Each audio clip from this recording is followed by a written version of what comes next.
Good afternoon, and thanks for joining us. BC's 2026 budget brings higher taxes, delays to major projects, and plans to cut thousands of public sector jobs over the next 3 years, not to mention a $13.2 billion deficit. So what is your reaction to yesterday's numbers?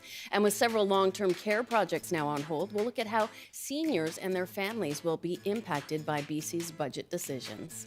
I'm Amy Bell, in for Michelle Elliott, and this is BC Today.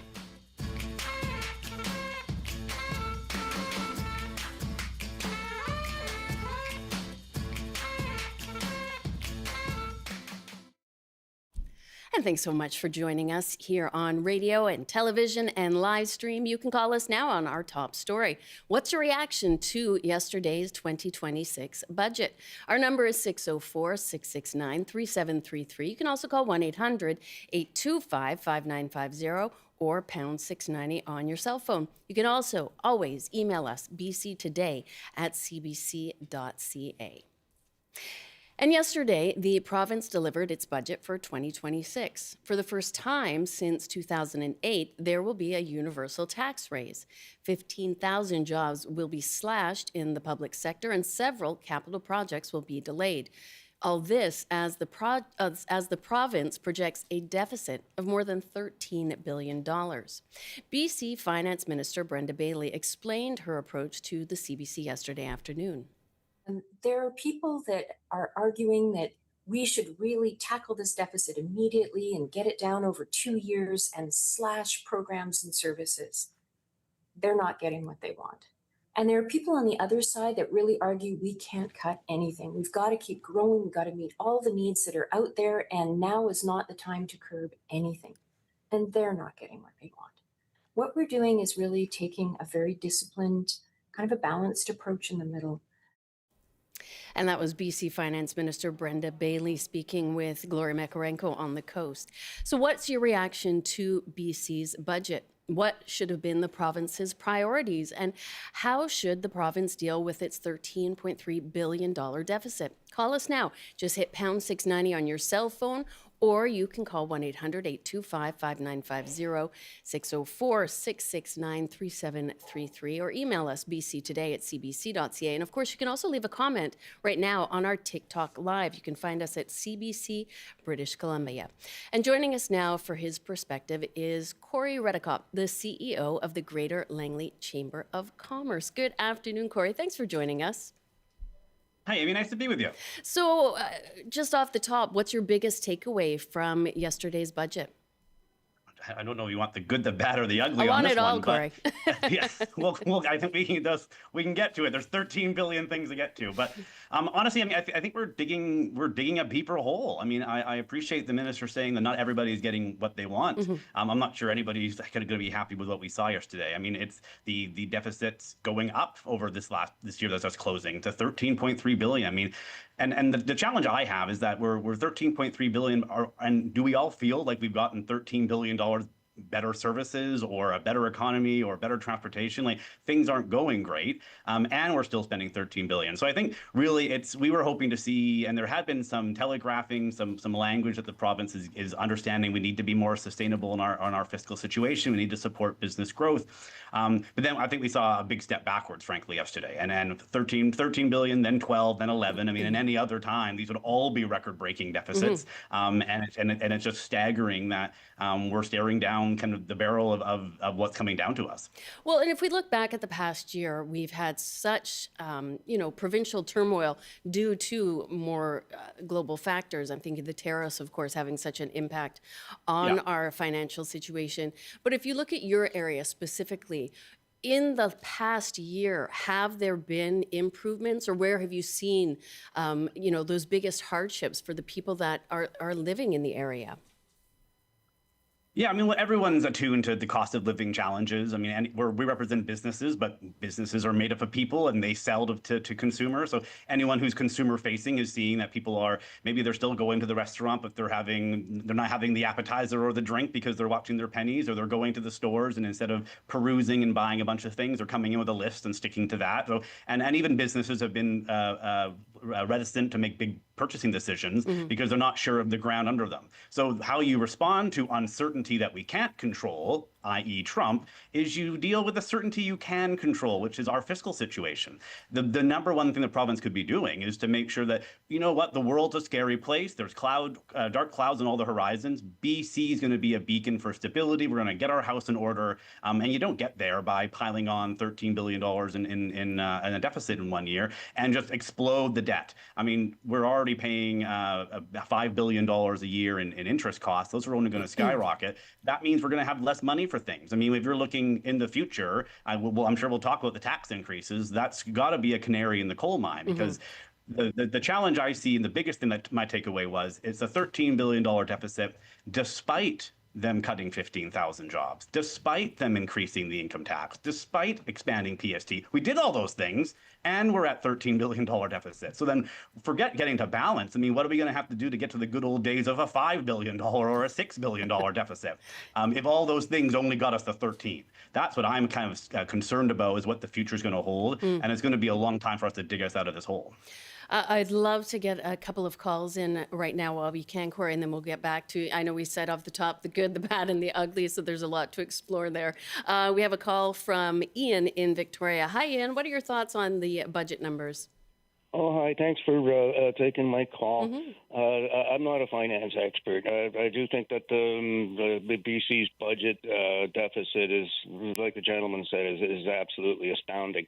But one thing stands out about this budget that really, quite frankly, scares me, and that's their declaration that they're going to delay the construction of long-term care facilities. I mean, what are seniors supposed to do? Stop aging until this gets taken care of?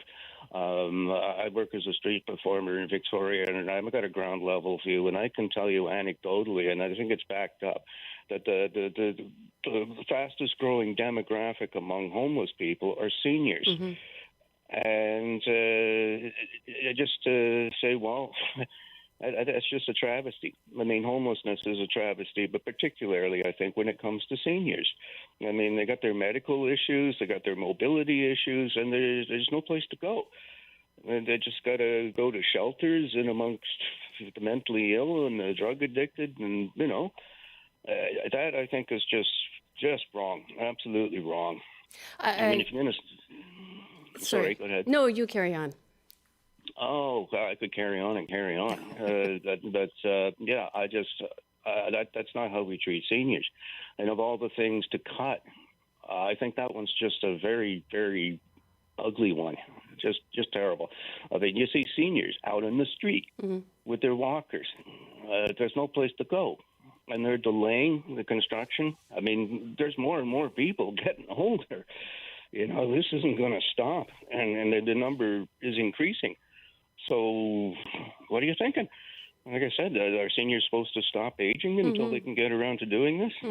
No, I hear your frustration, Ian, and we actually will be specifically addressing the impact and concerns of seniors in the second half of our show. But you know, Cory, in terms of the older population in your area, what are you hearing? What are their biggest concerns? We know we have 7 of these long-term care projects that are now going to be delayed, and there's already huge waiting lists for them. Yeah, that's such a challenge. I can hear the frustration in the caller's voice. I mean, I think there's 2 things. One, I mean, while we're a business group, we work at the intersection of business and community, try and have a successful business. If people don't have homes or food, I mean, we need everything to be working well. And our not-for-profit of the year last year here in Langley was the Langley Seniors Resource Society. They do amazing work, but they've seen such a demand, an increase in demand on their services, and going beyond what they usually do, and needing help navigating housing and food supports and things. And I think the lesson is not that that's important, and cancer research is important, and kids are important, all things are important. The lesson to take away is why these things are being resequenced. Who knew that was a word, but that are being resequenced is because we don't have the money for them. Right. And the money's coming from economic growth. So, and I know a business guy, of course, you're going to be saying that, but this is now we're seeing the outcome of maybe for years not taking a critical look at economic growth, is that the credit cards have run out. I mean, I think if something can't go on forever, it won't. And obviously, the few charges got declined, and the government's having to say we can't afford that now, which is why in good times, before Trump, before all those challenges, we should have been making sure that the economy is as strong as possible so that we can be investing in hospitals, we can be investing in seniors' care, because now we're seeing what happens when we don't have the growth to fund it. Right. Another call coming in from Brent on Quadra Island. Hi, Brent. How do you feel about the budget announcement yesterday? Something's completely left out of this debate. Oregon had a surplus before Trump threw huge tariffs on our exports. And it's easy to do that when you have a booming industry and a good export industry, but they sabotage our ability to pay this, and the government gets the blame. It's like anytime the U.S. conservative government wants to get rid of a government, they sabotage the economy and point the finger at the government and blame them when it's actually U.S. actions. They're doing this to Cuba. They cut off the oil and piss everybody off and point the finger at the government.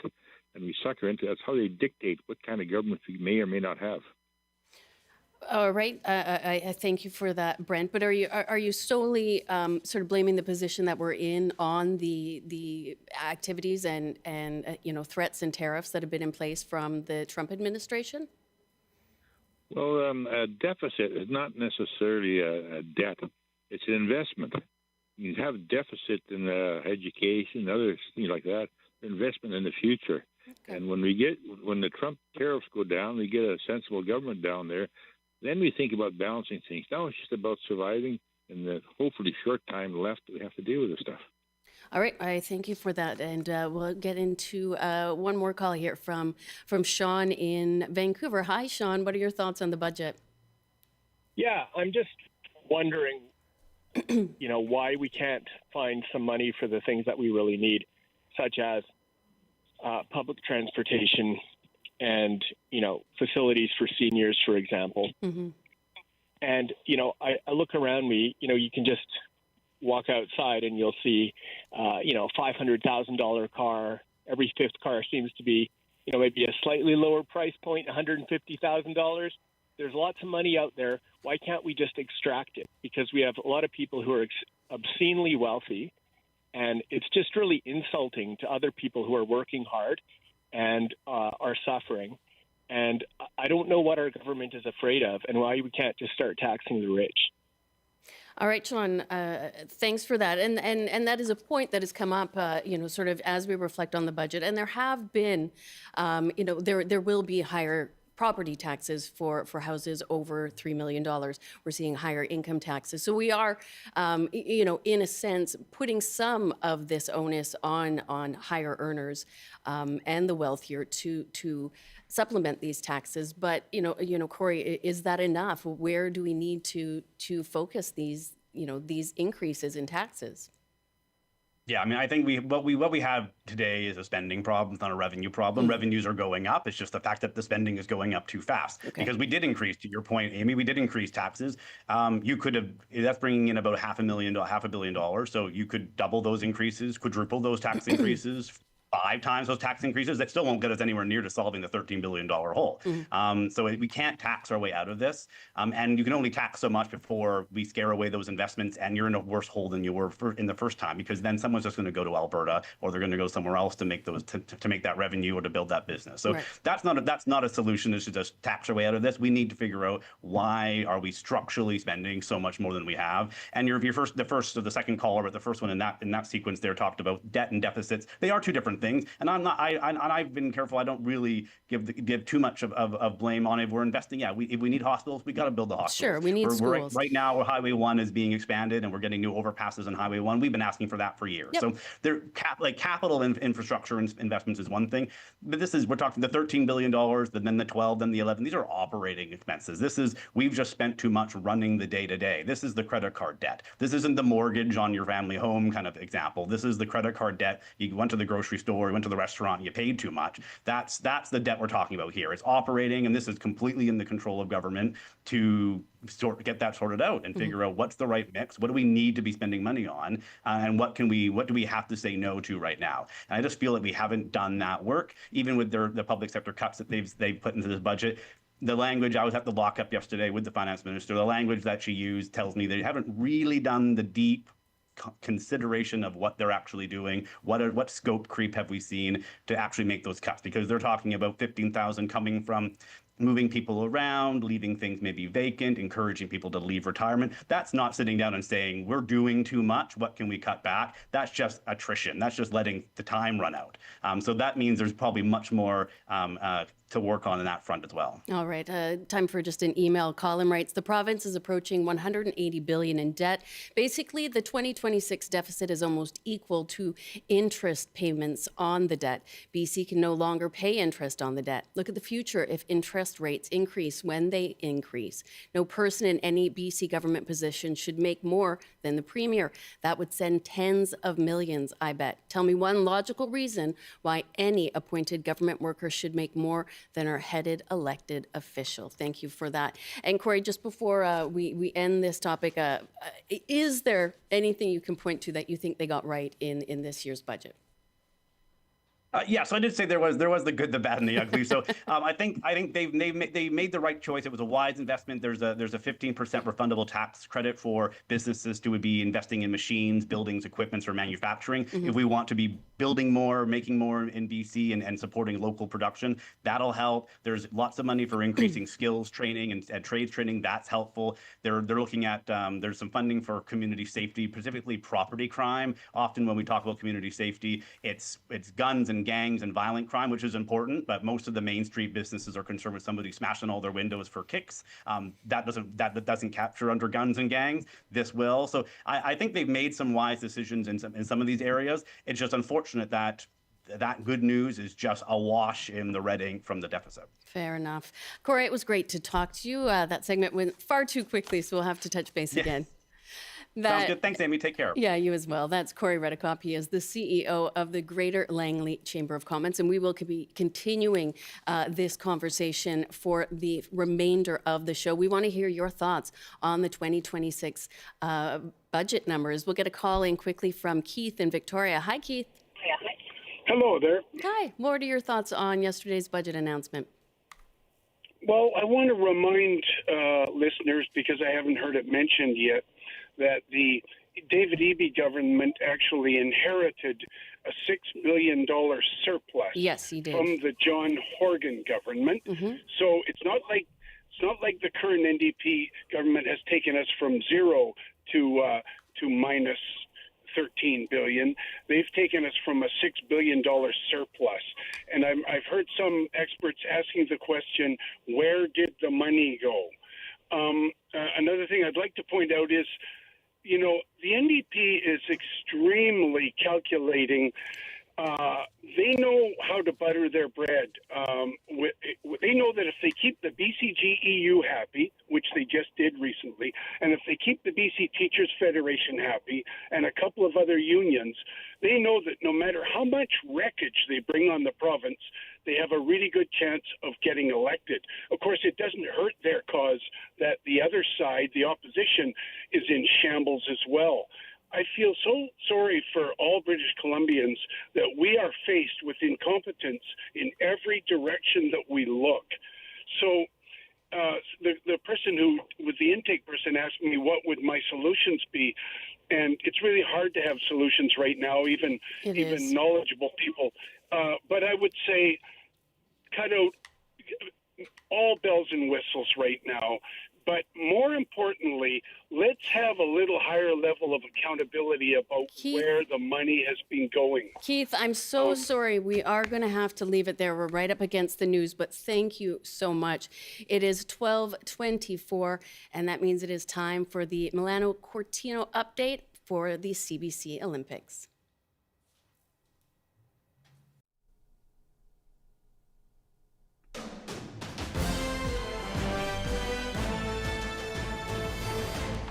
Welcome to your Olympic Games report. I'm Amber Giro. Canada has racked up another medal. Kim Gilly in front. Kim Gilly leading it in for Korea. The Italians in second. Courtney Sorrell has the bronze medal wrapped up right now, trying to get up further. And it will be bronze for the Canadians, pending a video review. Look at the celebrations from the Koreans, Olympic champions.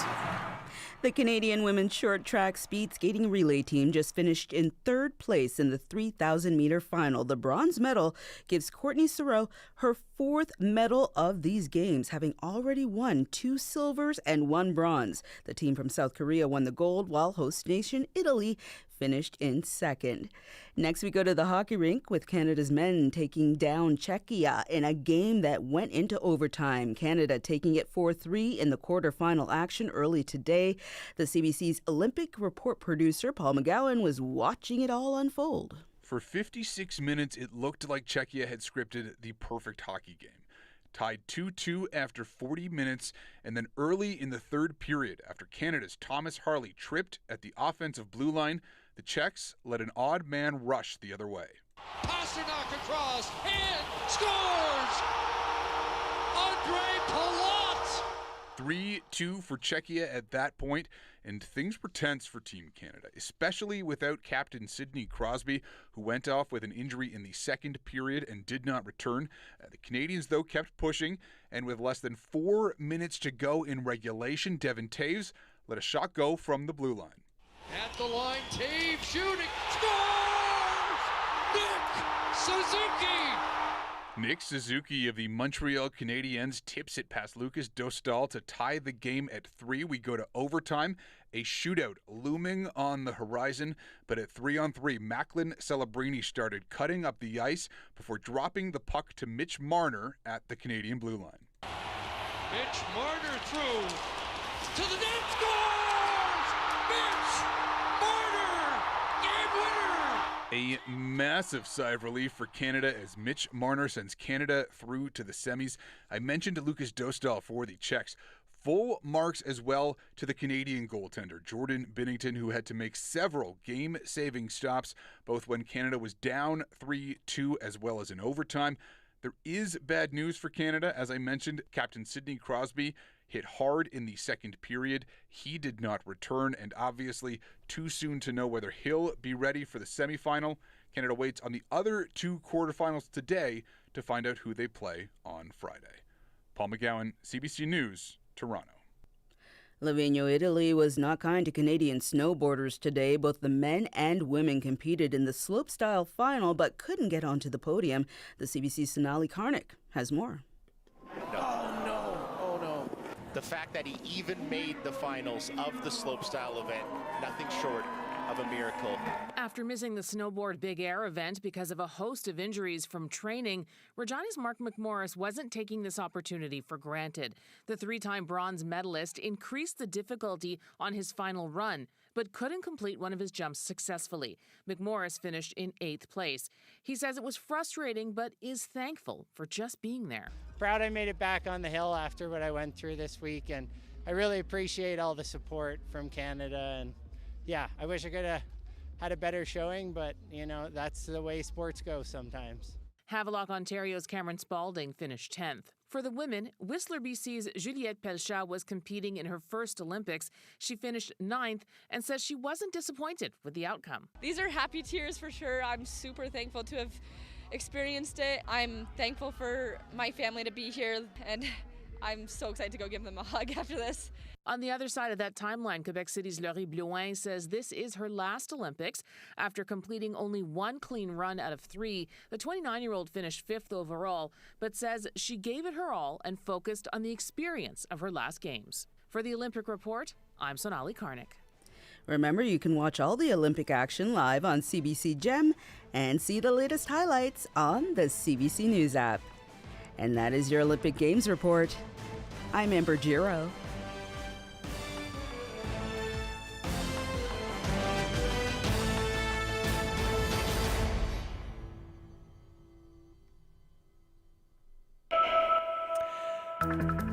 Good afternoon. More than 6,000 members of the ambulance paramedics and emergency dispatchers of BC have voted in favor of strike action. In a release, they say it's a clear message that first responders want more to be done to improve paramedic services and supports. Details on the strike vote, negotiations, and possible next steps will be shared tomorrow. Harman Bangu, the MLA for Langley Abbotsford, is throwing his hat in the ring to become leader of the BC Conservative Party, joining 10 others in the contest. Bangu says he's running for the leadership and to become the next premier because too many people in BC are paying the price for decisions they didn't make. And 8 people have been convicted in Australia after trying to move thousands of kilograms of methamphetamine through the Lower Mainland. The drugs were found 4 years ago, hidden in jugs labeled as canola oil, bound for Australia. Final sentencing for the 7 Australian citizens and 1 American is taking place today. And now the BC forecast on the north coast. Sunny this afternoon with a high of -3, highs to -20 with periods of snow in the Peace. In the central interior, including Prince George, a chance of flurries with a high of -14. Highs to -3 with a chance of flurries in the Kootenays. In the southern interior, including Kelowna, a mix of sun and cloud with a high of -1. And for Metro Vancouver, Greater Victoria, and the Fraser Valley, mainly cloudy this afternoon with highs around 4 degrees. That's your CBC News update from Vancouver. And thank you so much for that, Robert. And we're continuing to talk about the provincial budget that the BC government released yesterday. The province is delaying several capital projects, including 7 long-term care facilities. Finance Minister Brenda Bailey spoke to Stephen Quinn this morning on the early edition, citing major cost increases as a driving factor for the delay.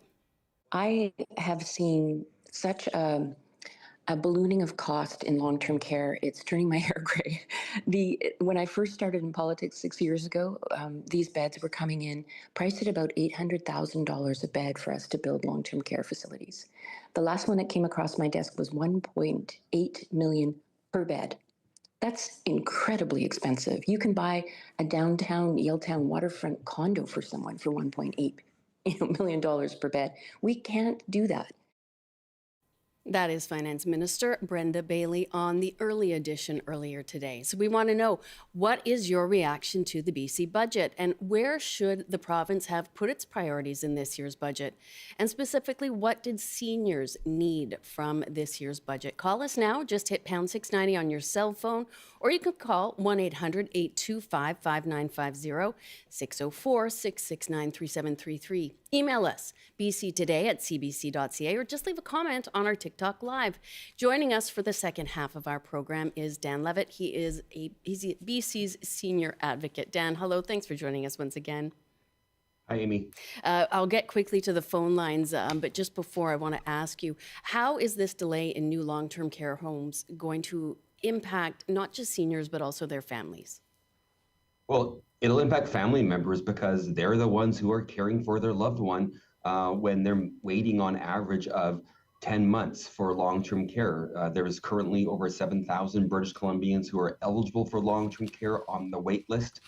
And the people who are really paying the price are the family caregivers. They're the ones who are going out of their way, not going to work because they're caring for a loved one. And ultimately, the senior themselves, who should be getting 3.36 hours of professional care, is now getting that support from family members. So that's really where the biggest pressure is, and it's putting families beyond what they signed up for to care for someone who needs long-term care. I do want to get a call in quickly, Dan, before we continue our conversation. We'll head to Sue calling us from White Rock. Good afternoon, Sue. Hi. Hi. I thought the best thing would, I used to do home support for years, and we just thought, what should be done, just increase the home support. It gives people jobs, and also subsidize whatever they can't afford, and then if they've got a house, they can just take it out of the house when they go. And then they don't have to build any homes. Nobody wants to go to a home anyway.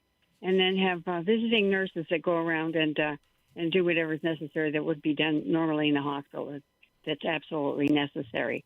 And just do it with a means test, and it would save a lot of homeless people besides, and subsidize the ones that can't afford to stay where they are. Just subsidize them. It'd be a lot cheaper all the way around, and people would be a lot happier. Be a lot more people with jobs as well, contributing to the society and the taxes and stuff. So All right, That's Sue. my Okay, that's my thank 2 you. cents worth. Thank you very Okay. much for Okay, that. bye. Bye, Sue. Take care. Dan, I'll let you respond to some of the possible solutions that Sue brought up there. Well, Sue brought up a really good point, is that seniors, most of us, want to age in place at home, and 80% of seniors own their own home. And yesterday, with the budget, aging in place just got more expensive. When you think about the PST that's being placed on things like landlines and cable, and then you have the property tax deferral program, which many seniors find themselves house rich and cash poor. And this is one way of seniors putting money into their pocket right now. If you think about a property tax being of $5,000, you're now spending hundreds of extra dollars now on the interest cost that seniors are expected to pay who are deferring the property taxes, where you didn't have to do this before. And around the home support issue, if you're living on $30,000 of income a year in BC, which is around the 45th percentile for seniors, and you need 1 hour of home support over the course of a year, that user fee that you have to pay is about $9,000. So now you've lost a third of your income for 1 hour of care per day. Alberta and Ontario don't charge that user fee. And compared to other provinces that do charge a user fee, we charge almost the highest. And what it's done is put pressure on seniors to move into long-term care prematurely, because it's cheaper to live in long-term care than to stay at home. So we think about 10% of the people in long-term care currently could be safely living at home if home support was more affordable. I do want to touch on the property tax deferral. When speaking to the CBC this morning, Brenda Bailey did say that people who didn't need the program had been taking advantage of it. Let's just have a quick listen to what she said earlier. Some seniors on fixed income wanted to stay in their home, but they couldn't afford to pay their property tax, now based on these really highly valued homes. And so a program was brought in to allow them to defer property tax. And so that's the program. What's happening, though, is that it's being used by people who don't need it. We had priced it at prime -2. So investors are taking this cheap dollar and investing it. And I understand why it's available. It's, you're allowed to do it, but that's not who it was for. And so we want to change that. And by moving it to prime +2, we think it'll move people who don't need it out of the program and allow us to focus on people who do, seniors, people with young families. Dan, do you think that this change is warranted? Has this become a growing problem, amongst seniors, amongst people that have young children, or are we perhaps sort of, looking at them as a scapegoat as to why this program isn't working? What are you hearing from people that you're speaking with? Well, during the budget lockup, I met with the Ministry of Finance staff, the team there that looked at the changes to the property tax deferral for the reason that the minister mentioned. And there were other options they had.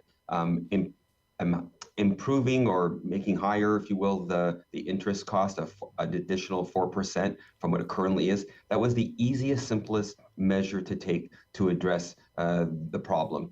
They could have done things like targeted, if you will, those people who were using the program as an investment, as a way of making money. But ultimately, what this change does is it really pushes seniors to think first before they defer their property taxes. Even several hundreds of dollars additional interest costs will spook some seniors to not want to do something that really would benefit them. When I go around the province and meet with seniors, I'm always suggesting that they consider this as a way of putting money into their pocket. Usually you'll end up passing away with that house, and it's going to be a bill that your children will end up paying if you have children. So it's something really seniors should still be considering, but I think this is one further measure that will prohibit some seniors from doing this, because we just don't like debt as a society. I do want to get some calls, and we've certainly had many coming in. We'll head now to Sarah calling us from Nanaimo. Hi, Sarah. Hi Hi there. Hi, and what was your initial thoughts after yesterday's budget numbers were announced? Well, honestly, I wasn't completely thinking about the seniors until I heard other callers talk about them. And yeah, that's a huge concern because we're just going to get more and more. But I was more concerned that they don't seem to be looking for obvious and more creative ideas to bring money in.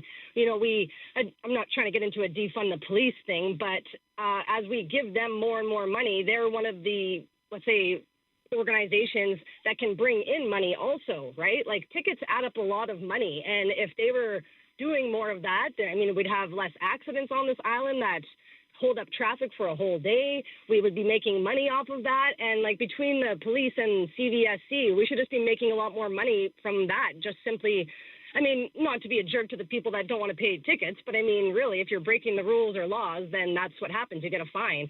And why aren't they looking for more creative solutions? Like even what Sue was saying, there's got to be more, a different way to approach things instead of the same old, and it's not working. And why aren't we tweaking things or coming up with better ideas or different ideas to get money? All right. Yeah, I think a lot of people are sort of pondering today any way that we can begin to make up for this deficit. Another call coming in from Ladysmith, this one from Jack. Hi, Jack. Good afternoon. Hi, thanks for joining the show. Thank you. I think we have to look for some opportunities like of this, just the way the Prime Minister has done. The federal government has been talking in terms of developing affordable housing. We have a situation here in BC. I'm on the island. The pulp mill's shut down. There are pulp mill workers, forest industry workers that are out of work. Similarly, because of the U.S. tariff on lumber, there are even more workers. I think it's time that we retrain those workers as construction workers on the building trades and with funds from Ottawa and elsewhere, solved our affordable housing crisis by flooding the market with a full range of affordable housing, including housing for seniors and those that most desperately need it, all the way through. I think there's a good opportunity here. It will employ people. They'll end up paying taxes. They'll have a job. And furthermore, people will have a house they can afford. Thank you. All right. Thank you so much for calling in. And we do have a comment on TikTok from Damian Allen writing, boomers are mad that they can't afford the taxes caused by the inflated housing market they created. And an email from Marjorie. She writes, what about older people who have no families? The increasing number of older adults who live alone, no children nor siblings, divorced, widowed, or other. And I'm not talking about people who need subsidized care. Some of us rent and have rented all of our lives.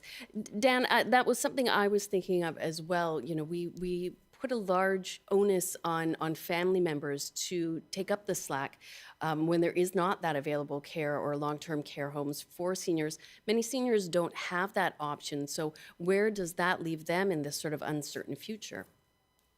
Our whole system is based on family caregivers and based on having that network, those informal caregivers, we call them. And if you're single, you're certainly further disadvantaged. And you think about specific population segments, regardless if you're a baby boomer or you're from a younger generation, you may end up being in a situation where you don't have anyone there. And so those are the people who end up going to the hospital and being stuck in acute care bed waiting for a discharge to long-term care because they don't have that family structure around them. One of your callers mentioned around the housing cost. So 20% of seniors are renters, and there's a program for low-income renters, Safer, which was highlighted again in this budget. And there was no change from last year, but certainly the BC Housing, the Ministry of Housing, is putting considerable effort into advertising the program for eligible recipients, which they've made many more people are eligible. And certainly we should be making sure that seniors who would benefit from the program should access it. And the other piece around the housing is that in terms of subsidized housing, we're slowing down the pace of building them in the future, in the next few years. So unfortunately, currently, there's 14,000 people approximately who are waiting for space in affordable housing, and only 6% last year got a space. So it's really important that we can continue to invest in the infrastructure needed as our population ages. And we did have that comment from TikTok. Perhaps it was a bit tongue in cheek, but basically saying that boomers are upset that they're not able to benefit from this overinflated housing market that they helped create. And that is a attitude that we sometimes see reflected in the younger generations, that people that are older, that they have created a lot of these big affordability problems that younger generations are now trying to deal with and to try and fix. What do you say when approached with an argument like that? Well, I try not to get into that intergenerational conflict. I don't think it helps the conversation. And unfortunately, that discourse really is ageism, and it's inciting age discrimination. So what we should think about the baby boomers as a population, and I appreciate that they're a heterogeneous group of people. If you've met one 79-year-old, you've met one 79-year-old. Right. But you think about all the changes that happened throughout that generation. Who created the OAS program? Who were the ones who were building the schools? Who changed the way you're born, changed the way we die? It really, you can credit a lot of that to the baby boom generation. And certainly it will happen to all of us. As we age, as properties go up, we will all be in the same situation one day as people who are in that generation who are between the ages of around 60 to 80. Those are the people right now. But so when we become that age, we're going to have younger people also coming after us, expecting us to share the wealth.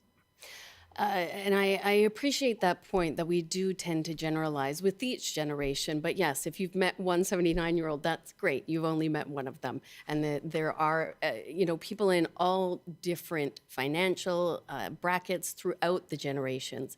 And nobody can point a finger at just one age group. A couple more calls that I do want to get in, Dan. And of course, we've added, we're asking broadly just what people think about the budget, but specifically what they think seniors needed to see come out of this budget. But Dan, you're calling us from Cranbrook. What were your thoughts on yesterday's budget? I just, the figure that stays with me and the concern is I'm reading online, and I got this from the Fraser Institute, but I searched on Google, and it's 15% as the interest that goes toward debt is now tax revenue. It's 15%. So the rhetorical question I have for those who say expenditures keep spending, keep spending, at what point do we reach a kind of crisis where we lose all our credit ratings? If 15% is no concern, then set a figure that 30, 50, or those who say just disregard the debt, is at what percentage would those making that case say that debt is the percentage payment is irrelevant? Because at some point it causes BC at some point we would become essentially a failed state if we're say paying and it's entirely arbitrary. I'm just saying, and once we get to 50% of what our tax revenues are going to serve as debt, I mean, can we keep going up from there? That's the concern I have in the background. No, I hear you on that, Dan, and I truly wish that I'd paid enough attention in math or my economics classes to provide, a concrete answer. But I think it echoes what many people have pointed out, that, at what point do we sort of cross that line where we can no longer come back for it or cannot come back from it easily? Dan, I do want to ask you, we had a call earlier in the program from Ian, and he was talking about how we need to recognize that one of the biggest growing homeless populations is seniors that are no longer able to afford housing. I'd like to see how you address that, and in terms of this budget and in terms of these long-term care homes, what impact are we going to see on that shifting demographic? Well, I think by not investing in things like affordable housing, in not investing in things like the BC Senior Supplement, which is provided to the lowest income earners of seniors, that hasn't been adjusted for many years. It's not tied to inflation. So we think about the Greater Vancouver Homelessness Count, the most recent one last year. 22% of all homeless people are seniors. Yeah.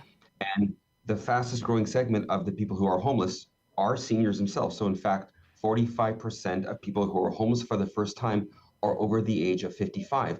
And we really haven't built shelters that are senior friendly.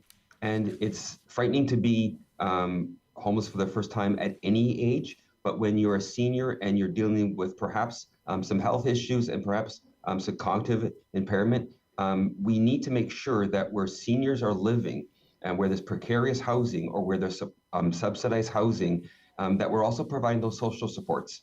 And they need those social supports in order to navigate the often complex, disjointed array of social supports that are available for seniors and navigating the healthcare system. So I think the homelessness piece is something our office is certainly keeping an eye on, and we're meeting with actually service providers right now in Vancouver and Victoria coming up in the next few months to understand better what the agencies that are providing the services are going through, because we understand that there's potentially many more seniors that will become homeless in the future. Okay. I want to read an email from Kay. She writes, I know the BC government is between a rock and a hard place with its budget, though this budget was supposed to be reducing the deficit. That said, looks like this government is going to try to balance it on the backs of seniors. They are adding PST to telephone and TV services, as well as strata management fees. This applies to an awful lot of seniors. They are increasing income tax rates for all those in the lowest tax bracket. Why not raise rates for higher income tax rates? A number of long-term care projects are postponed, if not canceled, while an avalanche of baby boomers are aging and will require housing in the years to come. I did agree with Brenda Bailey saying that a quote, pattern for homes or even modular structures might help to cut costs. Joanne in Victoria writes, I hear this argument that seniors want to age in place. I'm 70 years old, have friends that range from 65 to 85, and most of these friends who own their own home do not want to age in place. They want to get out of their homes because they have to hire housekeepers, gardeners, home maintenance, and when any little thing happens from a leaky pipe to failing appliances, they must put out a minimum of $300 for a fix or replacement. They need new roofs, home painting, new appliances. What we want is a decent retirement home like the private ones come at a cost, but the private ones come at a cost of $6,000 per month. Many of our family and friends are looking after partners with illness like heart disease, diabetes, and Alzheimer's, and are looking after each other when one or the other is sick. I don't buy that seniors over 80 want to be in their own homes.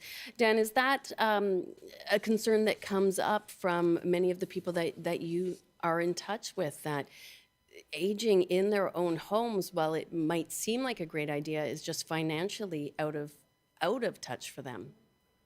Oh, absolutely. And when you think about housing options that are available for seniors, especially in remote and rural parts of the province, yes, we got to make sure that we're building both market retirement communities, but also building more affordable options for seniors to move into if they choose to leave their home and want to downsize and find something where they're perhaps living with other people that are seniors themselves, or maybe intergenerational community, and where those services are provided where they live, and that it's hopefully connected to the town center in the community.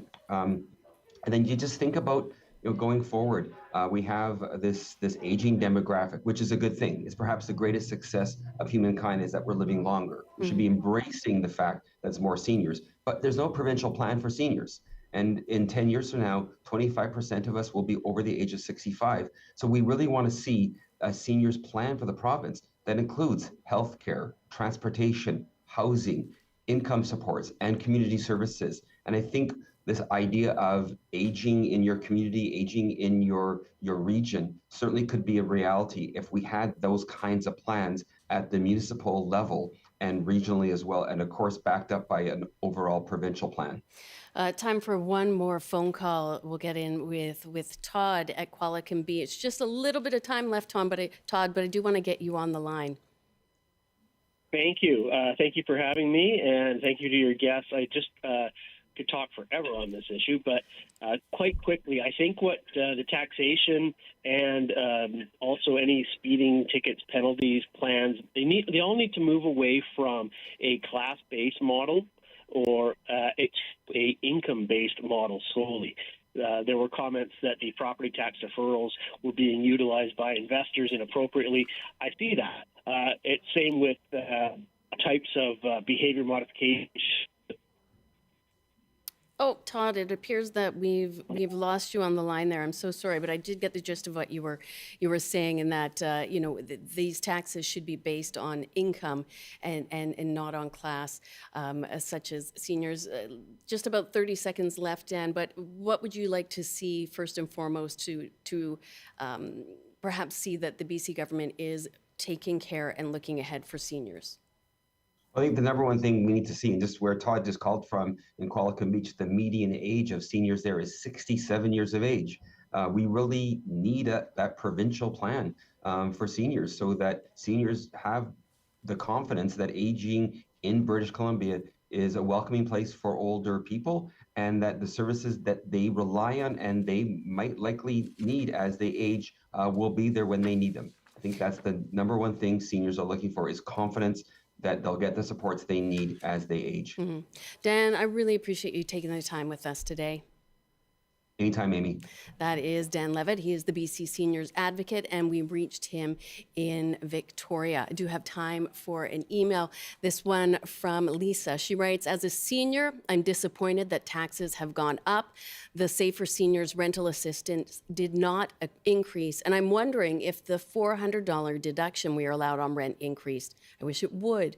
I honestly don't know how folks in low income and low middle income can get ahead. Also disappointed that a cancer center is being put on hold as well, as I believe a seniors assisted living space. In fact, we have several right across the province that are being placed on hold. That is all for our show today. I really thank you for calling in and joining the discussion. You can always email us anytime at bctoday@cbc.ca.